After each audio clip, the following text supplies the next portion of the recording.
মনৰ ভাৱ জানিবলৈ চেষ্টা কৰিম। দৰং জিলা সাহিত্য সভাৰ অন্যতম কৰ্মী দৰঙৰ জ্যেষ্ঠ সাংবাদিক আব্দুল খালেক ডাঙৰীয়া আমাৰ মাজত আছে।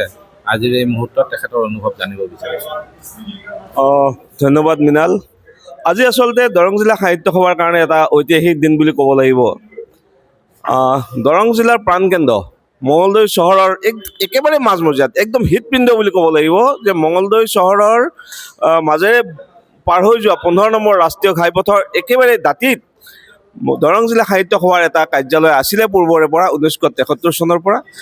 আৰু সেই কাৰ্যালয়টো যিহেতুকে কিছু জৰাজীৰ্ণ হৈছিলে আৰু আমাৰ দৰং জিলা সাহিত্য সভাৰ বৰ্তমানৰ যিখন সমিতি মৃণাল ৰাজবংশী, ডক্টৰ অক্ষয় কুমাৰ নাথ তেখেতসকলৰ আৰু অন্যান্যসকলৰ প্ৰচেষ্টাত এটা তিনিমহলীয়া অট্টালিকা নিৰ্মাণৰ যি যোজা চলিছিল আৰু ৰাইজলৈ আহ্বান জনাইছিল যে এইটো কোনো চৰকাৰী ধনেৰে নহয়, ৰাইজৰ ধনেৰে বনোৱাৰ কাৰণে। আৰু আজি ইয়াত এটা সফল ৰূপ আমি দেখিবলৈ পাইছোঁ। আজি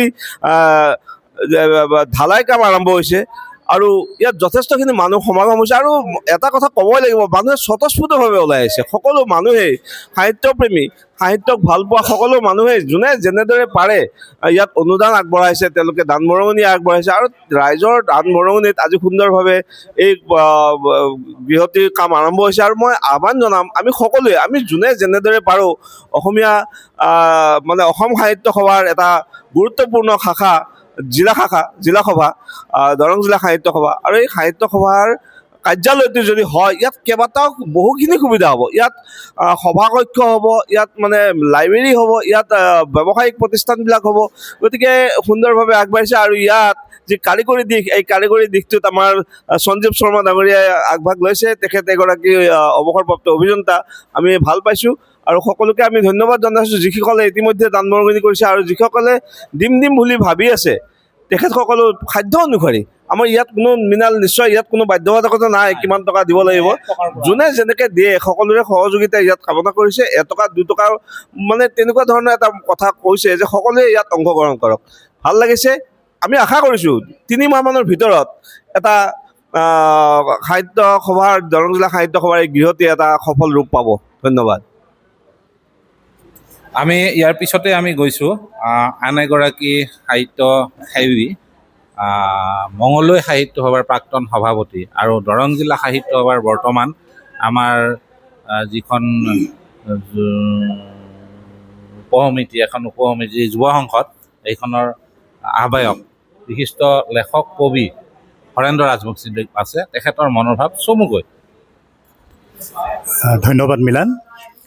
আজি এইটো এটা ঐতিহাসিক দিন আৰু আমাৰ বাবে গোটেই দৰংবাসীৰ বাবে অতি গৌৰৱৰ বিষয়। ইতিমধ্যে আমাৰ খালেক ডাঙৰীয়াই কৈছে, গোটেই কথাখিনি আপোনালোকক অৱগত কৰিছে যে 15 নং ৰাষ্ট্ৰীয় ঘাইপথৰ কাষতে থকা আমাৰ পুৰণি যিটো সাহিত্য সভাৰ কাৰ্যালয় আছিলে, সেই কাৰ্যালয়টো জৰাজীৰ্ণ অৱস্থাত আছিলে। আৰু আজি সকলো ৰাইজৰ সহযোগত যিয়ে যেনেকৈ পাৰে তেনেকৈ দান বৰঙণি দি কাৰ্যালয়টো নতুন ৰূপত গঢ়ি তুলিবৰ কাৰণে এটা নতুন প্ৰচেষ্টা উদ্যোগ লৈছে। আৰু আমাৰ যিসকল পুৰোধা ব্যক্তি আছে সেইসকলৰ উদ্যোগতে এই কাৰ্যসূচী আৰম্ভ কৰা হৈছে। আৰু আমি জানি সুখী হৈছোঁ আজিৰ দিনটোত প্ৰথমখন চাদৰ শুভাৰম্ভ কৰিছে। গতিকে আমি ভাবোঁ অহা 3 মাহমানৰ ভিতৰত এই কাৰ্যালয়টোৰ প্ৰথম গ্ৰাউণ্ড ফ্ল'ৰটোৰ সম্পূৰ্ণ হ'ব। আৰু ইয়াত আটাইতকৈ ডাঙৰ কথা হৈছে তাত ব্যৱসায়িক প্ৰতিষ্ঠান যথেষ্ট আছে, যি ব্যৱসায়িক প্ৰতিষ্ঠানৰ জৰিয়তে আমাৰ কেইবাগৰাকীও অন্ততঃ নিবনুৱা ডেকা ল'ৰাই তাত ব্যৱসায় কৰি তেওঁলোকে ইতিমধ্যে নিজৰ স্বনিয়োজনৰ ব্যৱস্থা কৰিছে। আৰু সাহিত্য সভা এইখিনি ব্যৱস্থা কৰি দিয়াৰ কাৰণে সেইসকল নিবনুৱাৰ যথেষ্ট উপকৃত হৈছে। লগতে আমাৰ তাত অন্যান্য প্ৰকল্প থাকিব সাহিত্য বিভাগৰ। গতিকে এই গোটেই কামখিনি খুব কম দিনৰ ভিতৰত পূৰ্ণগতিত চলি আৰু আমাৰ ৰাইজৰ যি আশাসুধীয়া প্ৰচেষ্টা, এই প্ৰচেষ্টাৰে আমাক উপকৃত কৰিব বুলি দৰংবাসীয়ে আশা কৰি আছে আৰু আমিও আশা কৰিছোঁ। এইখিনিকে কৈছোঁ। ধন্যবাদ।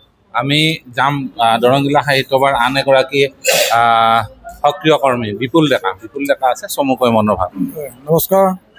আজি এই পবিত্ৰ দিনটোত মই সকলো সাহিত্যপ্ৰেমী ৰাইজলৈ ধন্যবাদ জ্ঞাপন কৰিছোঁ। আৰু আমাৰ এই কমিটিখনৰ নেতৃত্বত যি এটা সুন্দৰ ভৱনৰ কাৰণে কাম আজিৰ পৰা আৰম্ভ হ'ল, তাৰ বাবে আমাৰ দৰংবাসী হিচাপে অতিকে গৌৰৱান্বিত।